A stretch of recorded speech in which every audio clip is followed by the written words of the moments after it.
হজে যায় কোনো অশ্লীল কথাবার্তা বলে নাই, ওয়ালাম ইয়াফসুক, কোনো গুনাহের কাজ করে নাই।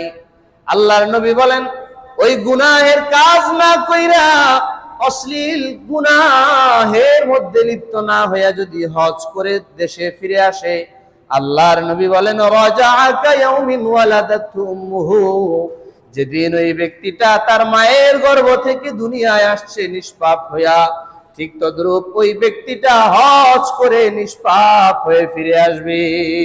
সুবহানাল্লাহ।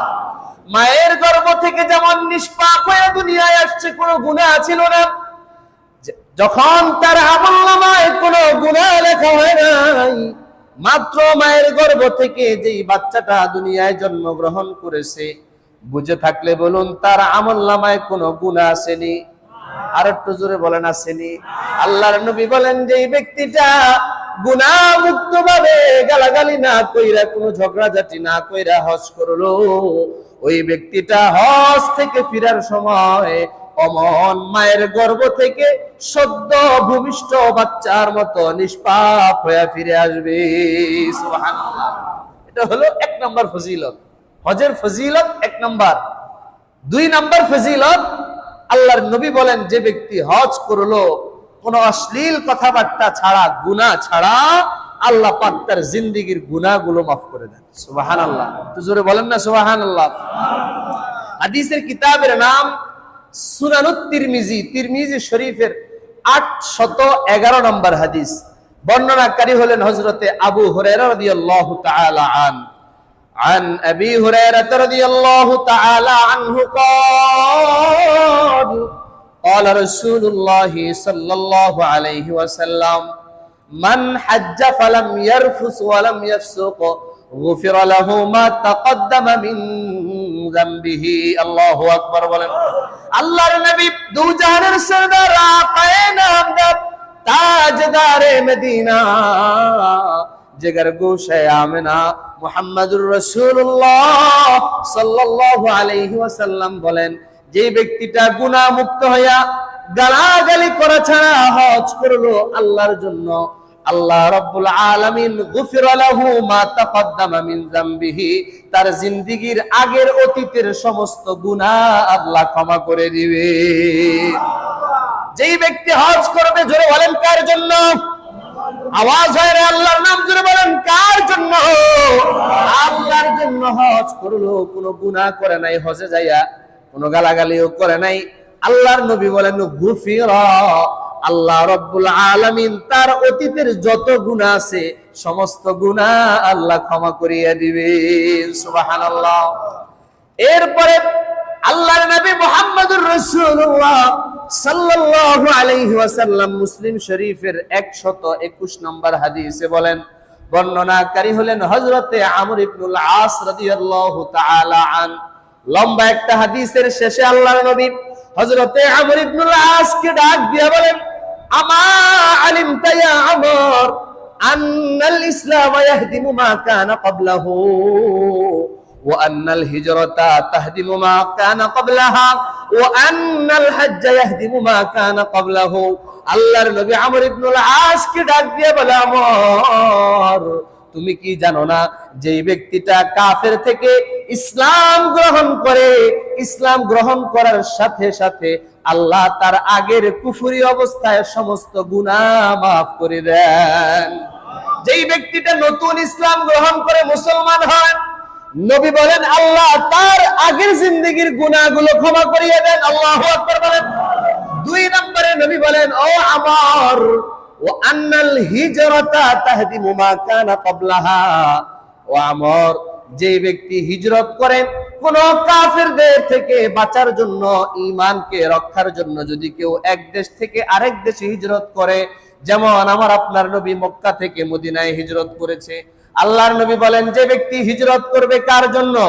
আল্লাহর জন্য, আল্লাহর খুশির জন্য, ঈমানের জন্য, দ্বীন ইসলামের জন্য যারা হিজরত করবে, নবী বলেন তাহদিমু মা কানা ক্বাবলাহা, তার ওই হিজরত তার পূর্বের জিন্দেগীর গুনাহগুলো maaf করে দিবে।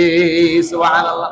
3 নম্বরে নবী বলেন, ও আমর ওয়া আন্নাল হজ্জা ইয়াহদিমু মা কানা ক্বাবলাহু, ঠিক তদ্রূপ ভাবে যে ব্যক্তি হজ করবে, আল্লাহর দরবারে যদি তার হজটা কবুল হয়ে যায়, আল্লাহ রাব্বুল আলামিন ওই হজের উসিলায় তার জিন্দেগীর গুনাহগুলো মিশিয়ে দিবেন। সুবহানাল্লাহ।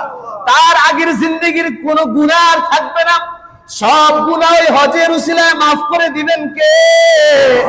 আরো জোরে বলেন কে?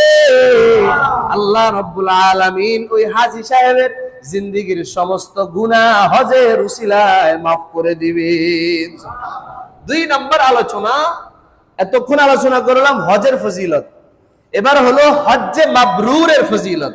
হজের একটা প্রকারের নাম হলো হজ্জে মাবরুর। কি বললাম? হজ্জে মাবরুর। এই হজ্জে মাবরুরটা সমস্ত হজের মধ্যে শ্রেষ্ঠ হজ। সুবহানাল্লাহ বলেন।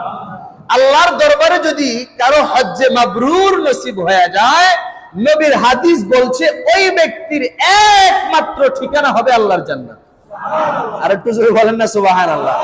তাহলে হজ্জে মাবরুরের ফজিলত নাম্বার 1, আল্লাহর নবী মুহাম্মদুর রাসূলুল্লাহ সাল্লাল্লাহু আলাইহি ওয়াসাল্লাম বুখারী শরীফের 26 নম্বর হাদিসে বলেন, একদম শুরুর দিকে হাদিসটা বর্ণনাকারী হলেন হযরতে আবু হুরায়রা রাদিয়াল্লাহু তাআলা عن أبي هريرة رضي الله تعالى عنه قال أن رسول الله صلى الله عليه وسلم سئل أي العمل أفضل। আল্লাহর নবীর কাছে আয়েশা একজন সাহাবী প্রশ্ন করলেন, ইয়া রাসূলুল্লাহ, ইয়া হাবিবাল্লাহ, আইয়ুল আমালি আফজাল, নবী গো কোন আমলটা সবচাইতে শ্রেষ্ঠ আমল? সুবহানাল্লাহ বলেন। নবীর কাছে প্রশ্ন করলেন, নবী সবচাইতে শ্রেষ্ঠ আমল কোনটা? ফাকাল রাসূলুল্লাহ সাল্লাল্লাহু আলাইহি ওয়াসাল্লাম, আল ঈমানু বিল্লাহি ওয়া রাসূলিহি। ও আমার সাহাবী শোনো, সবচাইতে শ্রেষ্ঠ আমল হলো আল্লাহ এবং তার রাসূলের উপরে ঈমান আনা। সুবহানাল্লাহ। সবচাইতে শ্রেষ্ঠ আমল হলো, সবাই পড়ে লা ইলাহা ইল্লাল্লাহ মুহাম্মাদুর রাসূলুল্লাহ সাল্লাল্লাহু আলাইহি ওয়াসাল্লাম। আল্লাহর নবী বললেন সবচাইতে শ্রেষ্ঠ আমল হলো কি? আল্লাহ এবং নবীজির উপরে ঈমান আনা সবচাইতে শ্রেষ্ঠ আমল। এরপরে ওই সাহাবী প্রশ্ন করেন, ইয়া রাসূলুল্লাহ সুম্মা মাযা, এরপরে সবচাইতে শ্রেষ্ঠ আমল কোনটা? আল্লাহর নবী বলেন, আল জিহাদু ফি সাবিলিল্লাহ। এরপরে সবচাইতে শ্রেষ্ঠ আমল হলো আল্লাহর রাস্তায় জিহাদ করা। সুবহানাল্লাহ বলেন। এরপরে ওই সাহাবী বলেন, ইয়া রাসূলুল্লাহ সুম্মা মাযা, এরপরে আল্লাহর কাছে শ্রেষ্ঠ আমল কোনটা? আল্লাহর নবী বলেন, এরপরে শ্রেষ্ঠ আমল হলো আল হজ্জুল মাবরুর। সুবহানাল্লাহ বলেন। আল্লাহর দরবারে 3 নম্বরে শ্রেষ্ঠ আমল হলো হজ্জে মাবরুর। জোরে বলেন সুবহানাল্লাহ। এবার 2 নম্বর হজ্জে মাবরুরের ফজিলত, আল্লাহর নবী মুহাম্মদুর রাসূলুল্লাহ সাল্লাল্লাহু আলাইহি ওয়াসাল্লাম বুখারী শরীফের 1773 নম্বর হাদিসে বলেন, 1773 নম্বর হাদিস।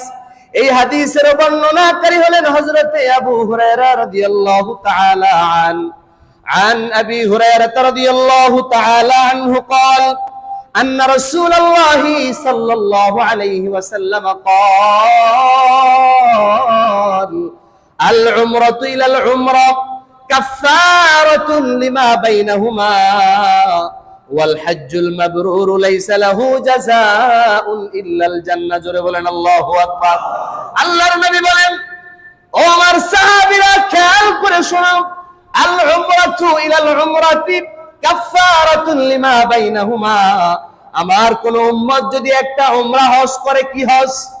একটা উমরা হজ করে, কিছুদিন পরে 2 মাস 3 মাস 4 মাস পরে যদি আরেকটা উমরা করে, নবী বলেন কাফারাতুন লিমা বাইনাহুমা, তার ওই 2 উমরার মাঝে যতগুলো দিনের গ্যাপ হবে, রব্বুল আলামিন তার ওই মাঝের সমস্ত গুনাহগুলো ক্ষমা করে দিবেন। ফর এক্সাম্পল, আপনি একটা উমরা করলেন মুহররম মাসে, আরেকটা উমরা করলেন রমজান মাসে। আল্লাহর নবী বলেন মুহররম থেকে রমজান মাঝখানে যতগুলো মাস আছে, আল্লাহ 2 উমরার বিনিময়ে তার সমস্ত মাসের যাবতীয় গুনাহগুলো ক্ষমা করে দিবেন। সুবহানাল্লাহ। এরপরে আল্লাহর নবী বলেন, ও আমার সাহাবীরা, ও আমার উম্মতেরা শুনো, ওয়াল হজ্জুল মাবরুর লাইসা লাহু জাযাউন ইল্লাল জান্নাহ। আর একটা হজ আছে, হজ্জে মাবরুর, যেই ব্যক্তির কপালে হজ্জে মাবরুর জুটে যাবে, লাইসা লাহু জাযাউন ইল্লাল জান্নাহ, ওই ব্যক্তির একমাত্র ঠিকানা হবে, প্রতিদান হবে আল্লাহর জান্নাত। সুবহানাল্লাহ। তাহলে বুঝে থাকলে বলুন তো, হজ্জে মাবরুরের শ্রেষ্ঠ ফজিলত কি, তার ঠিকানা কোন জায়গায়? আর একটু জোরে বলেন, কোন জায়গায়? এই জান্নাতে যাইতে চাই তো ইনশাআল্লাহ। কারা কারা চাই একটু হাত তোলেন। নারায়ে তাকবীর, লিল্লাহি তাকবীর। আল্লাহ আমাদের সকলকে হজ্জে মাবরুর নসিব করেন, জোরে বলেন আমিন। হজ্জে মাবরুর যদি কারো কপালে জুটে যায়, আল্লাহর নবীর হাদিস অনুযায়ী ওই ব্যক্তির ঠিকানা আল্লাহর জান্নাত হয়ে যাবে। আল্লাহ আমাদের সকলকে কবুল করেন, বলেন আমিন। 3 নাম্বার হজের ফজিলত, নারী, শিশু, দুর্বল এবং বৃদ্ধ মহিলা যারা আছে তাদের জন্য সবচাইতে বড় জিহাদ হলো হজ করা। সুবহানাল্লাহ বলেন। কারণ যারা নারী তাদের তো শরীরে এমন শক্তি নাই, যারা শিশু তাদের তো জিহাদ করার ক্ষমতা নাই আল্লাহর রাস্তায়, যারা দুর্বল, যারা অসুস্থ তাদের জন্য জিহাদের সক্ষমতা যেহেতু নাই, আল্লাহর নবীর কাছে ওই দুর্বল সাহাবীরা, বৃদ্ধ সাহাবীরা, নারী সাহাবীরা যায় প্রশ্ন করলেন, ইয়া রাসূলুল্লাহ, ইয়া হাবিবাল্লাহ, শুনলাম হজের জিহাদের চাইতে বড় আমল নাকি আর নাই, কিন্তু আমাদের শরীরে তো শক্তি নাই, আমরা নারী হওয়ার কারণে যুদ্ধের ময়দানে তরবারি নিয়ে যুদ্ধ করতে পারি না। নবীজির স্ত্রী আম্মা জানা আয়েশা বলেন, ইয়া রাসূলুল্লাহ, তাহলে কি আমরা জিহাদ করব না, যেহেতু জিহাদের চাইতে বড় আমল আর নাই? আল্লাহর নবী বলেন, আয়েশা, তোমাদের জন্য সবচাইতে বড় জিহাদ হলো হজ করা। আর একটু জোরে বলেন না সুবহানাল্লাহ। হাদিসের কিতাবের নাম সহিহুন নাসাই, নাসাই শরীফের 2626 নম্বর হাদিস। বর্ণনাকারী হলেন হযরতে আবু হুরায়রা রাদিয়াল্লাহু তাআলা আন আবি হুরায়রা রাদিয়াল্লাহু তাআলা আনহু قال قال رسول الله صلى الله عليه وسلم جهاد الكبير والصغير والضعيف والمرأة الحج والعمرة। আল্লাহু আকবার বলেন। আল্লাহর নবী মুহাম্মদুর রাসূলুল্লাহ সাল্লাল্লাহু আলাইহি ওয়াসাল্লাম ডাক দিয়ে বলেন, জিহাদুল কাবীরি ওয়াজ যায়ীফ, যারা বৃদ্ধ হয়ে গেছে, যাদের শরীরে শক্তি নাই, যাদের বয়স হয়ে যাওয়ার কারণে যারা জিহাদ করার সক্ষমতা রাখে না, ওয়াজ যায়ীফ, যারা দুর্বলতার কারণে জিহাদ করতে পারে না, ওয়াল মারআ, এবং যারা নারী হওয়ার কারণে যুদ্ধ করতে পারে না, ওয়াস সগীর, এবং যারা শিশু হওয়ার কারণে যুদ্ধ করতে পারে না। নবী বলেন তাদের জিহাদ হলো আল উমরাতু ওয়াল হজ্জু, তাদের জিহাদ হলো হজ করা এবং উমরা করা। সুবহানাল্লাহ। তাদের জিহাদ কোনটা? উমরা করা এবং হজ করা। পারবো তো ইনশাআল্লাহ? উমরার খরচ বেশি না, আল্লাহ যদি আমাদেরকে তৌফিক দেন আমরা ইনশাআল্লাহ সবাই অবশ্যই অন্তত একবার হলেও উমরা এবং একবার হলেও হজ করব, বলেন ইনশাআল্লাহ। এত বড় ফজিলত, প্রত্যেকটা হাদিস সহিহ হাদিস, সহিহ কিতাবগুলোর হাদিস আমি নাম্বার সহ বলছি, যাতে করে আমার আপনার দিলের ভিতরে আল্লাহর ঘর জিয়ারতের, নবীজির রওজা জিয়ারতের একটি স্পৃহা জেগে যায়। আল্লাহ সকলকে কবুল করুন, জোরে বলেন আমিন। 4 নাম্বার হজের ফজিলত, আল্লাহর নবী বলেন 3 ব্যক্তি আল্লাহ পাকের জিম্মাদারিতে চলে যায়। সুবহানাল্লাহ। মানে হলো 3 ব্যক্তির দায়িত্ব আল্লাহ সরাসরি নিজ হাতে নিয়ে নেন। সুবহানাল্লাহ বলবেন না? হাদিসের কিতাবের নাম তাখরিজুল মুসনাদ।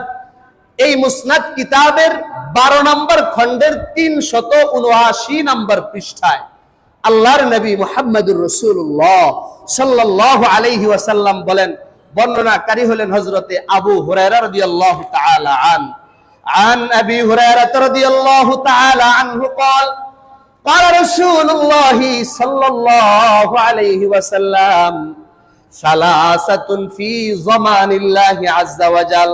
3 ব্যক্তি আল্লাহ পাকের জিম্মাদারিতে চলে যায়। সুবহানাল্লাহ বলবেন না? 1 নাম্বার নবী বলেন, রাজুলুন খারাজা মিন বাইতিহি ইলা মসজিদিন মিন মাসাজিদিল্লাহি আযজা ওয়া জাল। 1 নাম্বার ওই ব্যক্তি আল্লাহর জিম্মায় চলে যায় যেই ব্যক্তি তার নিজের ঘর থেকে বাহির হইয়া আল্লাহর কোন মসজিদের দিকে রওনা হয়, সুবহানাল্লাহ। যেই ব্যক্তি ঘর থেকে বাহির হয়ে কোন জায়গায় রওনা হয়?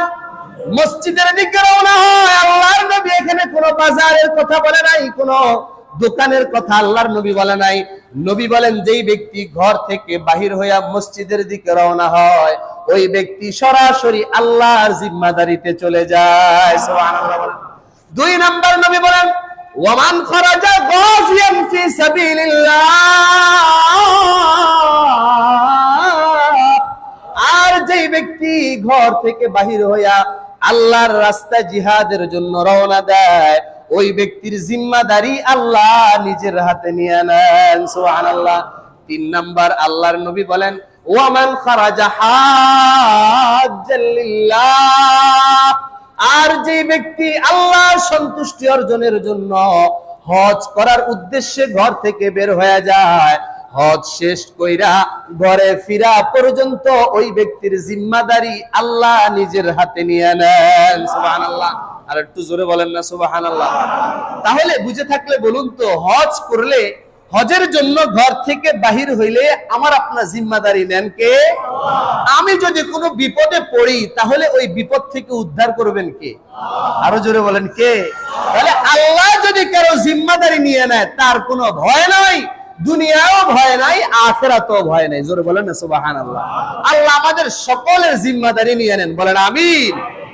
5 নাম্বার আলোচনা, হাজী সাহেব যারা হজ করবে, উমরা করবে, তারা সরাসরি আল্লাহ পাকের প্রতিনিধি, সুবহানাল্লাহ। 5 নাম্বার ফজিলত, যারা হজ করবে, যারা উমরা করবে, যারা হাজী সাহেব আছে, তারা সরাসরি কার প্রতিনিধি?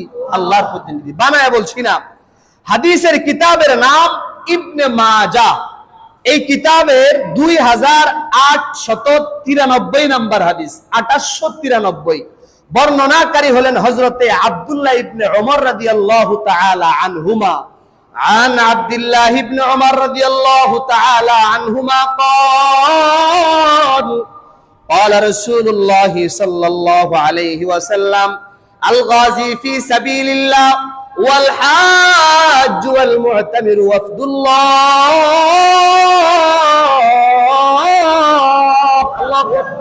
আল্লাহর নবী মুহাম্মদুর রাসূলুল্লাহ সাল্লাল্লাহু আলাইহি ওয়াসাল্লাম বলেন, যারা আল্লাহর রাস্তায় যুদ্ধের জন্য বের হয়, 1 নাম্বার ব্যক্তি আল্লাহর রাস্তায় যুদ্ধকারী, 2 নাম্বার ওয়াল হাজ, যে হজের জন্য রওনা হয়েছে হাজী সাহেব, 3 নাম্বার ওয়াল মুতামির, যে উমরা করার জন্য বের হয়েছে, ওয়াফদুল্লাহ। এই 3 শ্রেণীর লোক হলো আল্লাহ পাকের প্রতিনিধি, সুবহানাল্লাহ। আল্লাহর প্রতিনিধি হলে বেনিফিটটা কি হবে, লাভ কি হবে? আল্লাহর নবী বলেন এই 3 শ্রেণীর ব্যক্তি যখন দাআহুম, তারা যখন আল্লাহ রাব্বুল আলামিনকে ডাকবে, আল্লাহর কাছে হাত তুলে দোয়া করবে, সাথে সাথে ফাজাবুহু, আল্লাহ তাদের দোয়া কবুল করে নেবেন, সুবহানাল্লাহ। গাজী সাহেব যদি আল্লাহর কাছে হাত তুলে দোয়া করে, হাজী সাহেব যদি হাত তুলে আল্লাহর কাছে দোয়া করে, ওয়াল মুতামির উমরাকারী যদি আল্লাহর কাছে হাত তুলে দোয়া করে, নবী বলেন ফাজাবুহু, হাত তুলে দোয়া করতে দেরি, আল্লাহ তার দোয়া কবুল করতে দেরি করবেন না, সুবহানাল্লাহ। এরপরে আল্লাহ তাদেরকে আরেকটা বেনিফিট দিবেন, ওয়াসালুহু ফাআতাহুম। এই 3 শ্রেণীর ব্যক্তি আল্লাহর কাছে যা চাইবে আল্লাহ তাদেরকে তাই দিবেন। আল্লাহু আকবার বলেন। আল্লাহর কাছে যা চাইবে আল্লাহ হাজী সাহেবকে তাই দিবেন, আল্লাহর কাছে উমরাকারী যাই চাইবে আল্লাহ তাকে সব কিছু দিয়ে দিবেন, বলেন সুবহানাল্লাহ। আল্লাহর কাছ থেকে এমন সব কিছু যাতে আমরা পাই, আল্লাহ আমাদেরকে হাজী সাহেব এবং উমরাকারী হওয়ার তৌফিক দেন, জোরে বলেন আমিন। হাজী ও হাজী সাহেব 6 নাম্বার আলোচনা, যারা হজ করে দেশে আসছে অথবা হজ করার জন্য মক্কা শরীফের দিকে রওনা হয়েছে, ওই যাওয়ার সময় আল্লাহর নবী আমাদেরকে একটা আমল শিখিয়ে দিয়েছেন। যখন কোন হাজী সাহেব তোমার এলাকা থেকে হজ করতে যাবে, তখন তুমি তার কাছে দুনিয়ার কিছু চাইও না, তুমি দুনিয়াবি কোনো মাল সম্পদ চাইও না, বরং তুমি তার কাছে একটা জিনিস চাইবা, যে তুমি হজ করতে যাচ্ছ, আমার জন্য আল্লাহর কাছে ইস্তেগফারের দোয়া করবা, সুবহানাল্লাহ। আমার জন্য একটা দোয়া তুমি করবা, আমি তোমার কাছে কিছু চাই না, আমার জন্য তুমি দোয়া করবা আল্লাহ যাতে আমার জিন্দেগীর গুনাহগুলো মাফ করে দেন। সুবহানাল্লাহ বলেন না, আর একটু জোরে বলেন না সুবহানাল্লাহ। বানায় বলতেছি না। হাদিসের কিতাবের নাম মাজমাউজ জাওয়ায়েদ। এই কিতাবের 4 নম্বর খণ্ডর 214 নম্বর পৃষ্ঠা। হাদিসের বর্ণনাকারী হলেন হযরতে আবু হুরায়রা রাদিয়াল্লাহু তাআলা عن أبي هريرة رضي الله تعالى عنه قال قال رسول الله صلى الله عليه وسلم يغفر الله للحاج ولمن استغفر له الحاج। আল্লাহর নবী বলেন, হাজী সাহেব যদি আল্লাহর কাছে গুনাহ মাফের দোয়া করে, আল্লাহ হাজী সাহেবকে সাথে সাথে তার গুনাহ মাফ করে দেন। সুবহানাল্লাহ। ওয়ালিমান ইস্তাগফারা লাহুল হাজ, শুধু তাই না, ওই হাজী সাহেব তার যে সমস্ত রিলেটিভ, আত্মীয় স্বজন, বন্ধু বান্ধব যার জন্যই দোয়া করবে, আল্লাহ তার জন্য হাজী সাহেবের দোয়া কবুল করে নিবেন। সুবহানাল্লাহ। যদি হাজী সাহেব আমার আপনার জন্য গুনাহ মাফের দোয়া করে, নবী বলেন আল্লাহ রাব্বুল আলামিন ওই হাজী সাহেবের দোয়াটাও কবুল করে নেবেন। সুবহানাল্লাহ। তাহলে এবার বুঝে থাকলে বলুন তো, হাজী সাহেব দেশে আসলে অথবা যাওয়ার সময় আমরা তার কাছে কি চাইবো? গুনাহ মাফের দোয়া চাবো। কি চাবো? গুনাহ মাফের দোয়া চাইবো। আমি তোমার কাছে কিছু চাই না, আমার জন্য একটু দোয়া করবা আল্লাহ যাতে আমার জিন্দেগীর গুনাহ মাফ করে দেন। সুবহানাল্লাহ। শুধু তাই না, একজন হাজী সাহেব যার হজ আল্লাহর দরবারে কবুল হয়ে গেছে, সে দেশে আসার 40 দিন পর্যন্ত আল্লাহর কাছে যাই দোয়া করবে আল্লাহ তাই কবুল করবে। আর একটু জোরে বলেন না সুবহানাল্লাহ। দেশে আসার কতদিন পর্যন্ত? 40 দিন। যার হজ কবুল হয়ে গেছে এবং কবুল হজ যাদের কপালে জুটে গেছে, তাদের দোয়া 40 দিন পর্যন্ত আল্লাহ কবুল করে। এজন্য হাজী সাহেব হজ করে দেশে আসলে তার কাছে বেশি বেশি দোয়া চাওয়া, তার মাধ্যমে দোয়া করানো। হতে পারে তার হজ যদি কবুল হয়ে যায়, সে যাই দোয়া করবে আল্লাহ তাই তো কবুল করে নেবেন। সুবহানাল্লাহ বিহামদি। 7 নম্বর আলোচনা, আল্লাহর নবী মুহাম্মদুর রাসূলুল্লাহ সাল্লাল্লাহু আলাইহি ওয়াসাল্লাম বলেন, যেই ব্যক্তি বাইতুল্লাহ শরীফের হজ করে আসবে, আল্লাহ রাব্বুল আলামিন তার জিন্দেগীর সমস্ত হাজত গুলো পূরণ করে দিবেন। সুবহানাল্লাহ বলবেন না? আল্লাহর নবী মুহাম্মদুর রাসূলুল্লাহ সাল্লাল্লাহু আলাইহি ওয়াসাল্লাম ডাক দিয়া বলেন, যে ব্যক্তি তাবিউ বাইনাল হজ্জ ওয়াল উমরা, ও আমার সাহাবীরা, ও আমার উম্মতেরা, তোমাদের যাদের দারিদ্রতা আছে, 7 নম্বর আলোচনা, যাদের দারিদ্রতা আছে, যাদের জিন্দেগিতে গুনাহ অনেক হয়ে গেছে, যাদের বাম পাশের বদ আমলনামাটা ভারী হয়ে গেছে গুনাহ করতে করতে, যাদের দারিদ্রতা তার পিছু ছাড়ে না, দারিদ্রতা লেগেই থাকে, এমন লোক আছে না নাই? আরেকটু জোরে বলেন, আছে না নাই?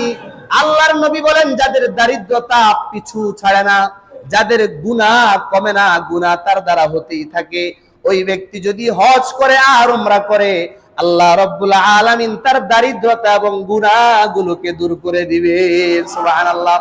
হাদিসের কিতাবের নাম সুনানুত তিরমিজি। তিরমিজি শরীফের 810 নম্বর হাদিস। বর্ণনাকারী হলেন হযরতে আব্দুল্লাহ ইবনে মাসউদ রাদিয়াল্লাহু তাআলা আনহুমা। عن عبد الله بن مسعود رضي الله تعالى عنهما قال قال رسول الله صلى الله عليه وسلم تابعوا بين الحج والعمرة فإنهما ينفيان الفقر والذنوب كما ينفي الكير خبث الحديد. الله أكبر বলেন। আল্লাহর নবী মুহাম্মদুর রাসূলুল্লাহ সাল্লাল্লাহু আলাইহি ওয়াসাল্লাম বলেন, ও আমার সাহাবীরা, ও আমার উম্মতেরা, তাবিউ বাইনাল হজ্জ ওয়াল উমরা, তোমরা একসাথে উমরাও করো হজও করো। সুবহানাল্লাহ। আদেশ কি দিলেন? উমরা এবং হজ করো তোমরা একসাথে। ফাইন্নাহুমা ইয়ানফিয়ানিল ফাকর ওয়াজ যুনুব, কারণ যে ব্যক্তি উমরা এবং হজকে একসাথে করবে, আল্লাহ তার জিন্দেগীর দারিদ্রতা এবং গুনাহগুলোকে দূর করে দিবেন। সুবহানাল্লাহ। আল্লাহ তার জিন্দেগীর গুনাহ মাফ করে দিবেন। আল্লাহ হজ আর উমরার উসিলায় তার দারিদ্রতা দূর করে দিয়ে তার পরিবারের মধ্যে আল্লাহ ধনাঢ্যতা ঢেলে দিবেন। সুবহানাল্লাহ বলেন। এরপরে আল্লাহ রাব্বুল আলামিনের নবী বলেন, তোমাদের গুনাহগুলোকে কিভাবে, কেমন ভাবে দূর করবে? কয়, যেমন কামা ইয়ানফিল কিরু খুবুসাল হাদিদ, যেমন আগুনের মধ্যে লোহাকে জ্বালানোর পরে লোহার মধ্যে যেই মরিচিকার ময়লা থাকে, আগুনে জ্বালাইয়া পিটান দিলে যেমন লোহার মরিচিকা দূর হয়ে যায়, হজ আর উমরা করলে বান্দার বদ আমল থেকে গুনাহগুলো এমন দূর হয়ে যায়। সুবহানাল্লাহ বিহামদি। এরপরে আল্লাহর নবী মুহাম্মদুর রাসূলুল্লাহ সাল্লাল্লাহু আলাইহি ওয়াসাল্লাম সাহাবীদেরকে বলেন, ও আমার সাহাবীরা, এতক্ষণ পর্যন্ত হজ আর উমরার ফজিলত তোমাদেরকে বললাম, এবার প্রশ্ন হলো, ইয়া রাসূলুল্লাহ, হজ করতে তো অনেক টাকা লাগে, উমরা করতে তো পয়সা লাগে, আমরা যে এত টাকা খরচ করব আমাদের জন্য কোনো ফজিলত আসেনি? সুবহানাল্লাহ বলেন। আল্লাহর নবী মুহাম্মদুর রাসূলুল্লাহ সাল্লাল্লাহু আলাইহি ওয়াসাল্লাম সহিহুত তারগীব নামক হাদিসের কিতাবের 1116 নম্বর হাদিসে বলেন, আম্মা জান আয়েশা রাদিয়াল্লাহু তাআলা আনহাকে আল্লাহর নবী ডাক দিয়া বলেন, ইয়া আয়েশা, ইন্না লাকি আজরুন মা নাসাবিকি ওয়া মা নাফাকাতিকি, তুমি আল্লাহর ঘরের হজ করতে যায়া তোমার অংশে যতগুলো টাকা খরচ হবে, তোমার যতটুকু সম্পত্তি তুমি হজের জন্য খরচ করবা, ওই সম্পত্তি অনুযায়ী আল্লাহ পরকালে তোমাকে সওয়াব দান করবেন। সুবহানাল্লাহ। ফর এক্সাম্পল, আমরা যদি 7 লক্ষ টাকা খরচ করে হজ করে আসি, আল্লাহ রাব্বুল আলামিন 7 লক্ষ সওয়াব কিয়ামতের ময়দানে দান করবেন। সুবহানাল্লাহ। জোরে বলেন না সুবহানাল্লাহ। তাহলে হজের জন্য উমরার জন্য টাকা খরচ করলে লস আছে না লাভ আছে? আর একটু জোরে বলেন, লস না লাভ? আমরা সবাই লাভ চাই না লস চাই? লাভ চাই। আল্লাহ আমাদের সবাইকে আল্লাহর সাথে লাভজনক ব্যবসা করার তৌফিক দেন, বলেন আমিন। হজ আর উমরাতে যত টাকা আপনি ইনভেস্ট করবেন, এটা কেমন যেন আপনি আল্লাহর সাথে জান্নাতের ব্যবসা করছেন। জান্নাতে যাওয়ার ব্যবসা, এই ব্যবসায় কোনো লস নাই। দুনিয়ার ব্যবসায় টাকা মার যাওয়ার সম্ভাবনা আছে, লস খাওয়ার সম্ভাবনা আছে। নবী বলেন, ও আমার সাহাবীরা, তোমরা আল্লাহর সাথে ব্যবসা করো। আল্লাহর সাথে তোমরা যখন ব্যবসা করবা, তোমাদের জান দিবা আল্লাহকে, তোমাদের মাল সম্পদ তোমরা আল্লাহকে দিবা, বিনিময়ে আল্লাহ তোমাদেরকে জান্নাত দিবেন। সুবহানাল্লাহ। এটা মিস হবে না। তোমরা বিনিময়ে জান্নাত 100% পাইবা। শর্ত হলো আল্লাহর সন্তুষ্টির জন্য মন খারাপ না কইরা উদার মনে আল্লাহর রাস্তায় টাকা খরচ করবা, ইনশাআল্লাহ বিনিময়ে আল্লাহ তোমারে জান্নাতের মেহমান বানায় দিবেন। সুবহানাল্লাহ। শুধু তাই না, আল্লাহর নবী মুহাম্মদুর রাসূলুল্লাহ সাল্লাল্লাহু আলাইহি ওয়াসাল্লাম আরেক হাদিসের মধ্যে বলেন, যে ব্যক্তি হজের মধ্যে যায়া উমরার মধ্যে যায়া কোনো টাকা খরচ করবে, আল্লাহ রাব্বুল আলামিন তাকে 700 গুণ পর্যন্ত সওয়াব দান করবেন। সুবহানাল্লাহ। এবার আপনি একটু হিসাব মিলালেন, 7 লক্ষ টাকা যদি হজ করতে যায় খরচ হয়, ওই 7 লক্ষকে যদি 700 গুণ 700 দিয়ে যদি গুণ দেওয়া হয়, কত বেশি সওয়াব হবে কোন ক্যালকুলেটরে ধরবে না, এটা আল্লাহর রাডারের মধ্যে ধরা থাকবে। আল্লাহ আপনাকে ওই 700 গুণ সওয়াব দিয়া জান্নাতের মেহমান বানায় নিবেন। সুবহানাল্লাহ। 9 নম্বর আলোচনা, যদি হজ এবং উমরা করতে যায় কোন ব্যক্তি মারা যায়, তার অবস্থাটা কেমন হবে? যদি কেউ হজ করতে গেল মারা যায়, বাংলাদেশ থেকে হজ করতে যায় প্রতি বছর মারা যায়, এমন লোক আছে না নাই? মনে হয় আপনারা জানেন না, আছে না নাই? হজ করতে যায় মারা যায়, উমরা করতে যায় মারা যায়। যদি কেউ হজে মারা যায়, তার ফজিলতটা কত বেশি। হাদিসের কিতাবের নাম সহিহুল বুখারী, বুখারী শরীফের 1226 নম্বর হাদিস। قال رسول الله صلى الله عليه وسلم, আল্লাহর নবী মুহাম্মদুর রাসূলুল্লাহ জীবনে একবার হজ করেছিলেন। হজ করার সময় আল্লাহর নবী যখন আরাফার ময়দানের কাছে গেলেন, আরাফার ময়দানের মধ্যে আল্লাহর নবী দাঁড়ায় আছে, এখনো বসে নাই। দাঁড়ানো অবস্থায় আল্লাহর নবীর একজন সাহাবী, তিনিও নবীর সাথে ঘোড়ার উপরে দাঁড়ায় আছেন, উটের উপরে দাঁড়ায় আছে, উপরে উঠে বসে আছে। এমন সময় আল্লাহর নবীর ওই সাহাবীটা উটের উপর থেকে জমিনের মধ্যে পড়ে যায়। জমিনের মধ্যে পড়ে যাওয়ার পরে তার ঘাড়টা ভেঙে যায়। ঘাড় ভাঙার পরে সাথে সাথে ওই আল্লাহর নবীর সাহাবী হাজী সাহেব জাগায় দুনিয়া থেকে বিদায় নেয়, ইন্তেকাল করেন। ইন্না লিল্লাহি বলেন না। ওই ব্যক্তি নবীর সামনে মারা গেছে। এবার সাহাবায়ে কেরামের মন খারাপ হয়ে গেছে, কিন্তু আল্লাহর নবী ডাক দিয়ে বলে, ও আমার সাহাবীরা শোনো, এই যে ব্যক্তিটা মাত্র উটের উপর থেকে পড়ে মারা গেল, তোমরা তাকে গোসল দাও বড়ই পাতার গরম পানি দিয়া। সুবহানাল্লাহ বলেন। বিমা ইন ওয়া সিদরিন ফাগসিলুহু বিমা ইন ওয়া সিদরিন তোমরা তাকে পানি এবং বড়ই পাতা দিয়া গোসল দাও। ওয়াকাফিনুহু ফি সাওবাইন, এবং তাকে দুই কাপড় দিয়া কাফন দাও। কয় কাপড়? পুরুষদেরকে কাফনের কাপড় কয়টা দিতে হয়? তিনটা, কিন্তু নবী বললেন দুই কাপড় দিয়া তাকে কাফন পেঁচাও, এবং তাকে কোনো সুগন্ধি মাখায়ও না, এবং তার মুখটা খোলা রাখবা। কারণ হলো আল্লাহ রাব্বুল আলামিন ইয়াবাসুহু ইয়াউমাল কিয়ামাতি মুলাব্বিয়া, আল্লাহ পাক এই ব্যক্তিটাকে কিয়ামতের ময়দানে এমন ভাবে উঠাবেন, ওই ব্যক্তি সবার সামনে তালবিয়া পাঠ করতে থাকবে। সুবহানাল্লাহ। ওই ব্যক্তিটা এই দুইটা সাদা কাপড় পয়রা, তার মুখ খোলা থাকবে, তার শরীর থেকে সুগন্ধি বের হবে, মিশকে আম্বরের ঘ্রাণ বের হবে। আল্লাহু আকবার বলেন। ওই ব্যক্তিটা কাল কিয়ামতের ময়দানে সবার সামনে উঠবে, লাব্বাইক আল্লাহুম্মা লাব্বাইক, লাব্বাইক লা শারীকা লাক লাব্বাইক, ইন্নাল হামদা ওয়ান নি'মাতা লাকা ওয়াল মুলক লা শারীকা লাক। ওই ব্যক্তিটা যে মাত্র মারা গেল, হজের মধ্যে মারা যাওয়ার কারণে হাজী সাহেব অবস্থায়, হজ করা অবস্থায় আল্লাহ তারে কিয়ামতের ময়দানে উঠাবেন। সুবহানাল্লাহ বলেন। এরপরে 10 নম্বর আলোচনা, তালবিয়া পাঠ করলে কেমন ফজিলত। তালবিয়া এই যে মাত্র পড়লাম, সবাই একবার পড়েন, লাব্বাইক আল্লাহুম্মা লাব্বাইক, লাব্বাইক লা শারীকা লাক লাব্বাইক, ইন্নাল হামদা ওয়ান নি'মাতা লাকা ওয়াল মুলক লা শারীকা লাক। পড়তে মন চায়নি আপনাদের? আল্লাহ সবাইকে মক্কা শরীফে যাইয়া বাইতুল্লাহর সামনে এটা পাঠ করার তৌফিক দেন। জোরে বলেন আমিন।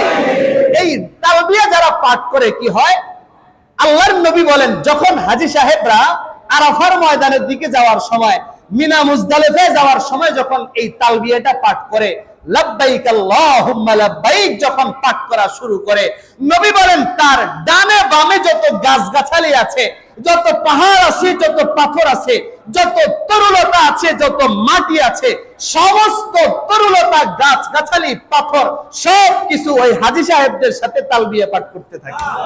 এভাবে পাঠ করতে করতে মিন হা হুনা ইলা হা হুনা, নবী বলেন এভাবে যাইতে যাইতে পুরো পৃথিবীর সব কিছু একসাথে তালবিয়া পাঠ করে। সুবহানাল্লাহ। এত বড় ফজিলত তালবিয়ার সময়টা যারা হজ করতে গিয়েছেন তারা ছাড়া কেউ বুঝবে না যে ওই তালবিয়া পাঠের সময় যে কি মজাটা লাগে। সুবহানাল্লাহ। লক্ষ লক্ষ মানুষ একসাথে একই কণ্ঠে লাব্বাইক আল্লাহুম্মা লাব্বাইক, আল্লাহর দরবারে হাজিরা দেয়। আল্লাহ লাব্বাইক, আমি আপনার দরবারে হাজিরা দিলাম, আমি আপনার মহব্বতে, আপনার ঘরের মহব্বতে আমি আপনার সামনে হাজির হয়ে গেলাম। সুবহানাল্লাহ।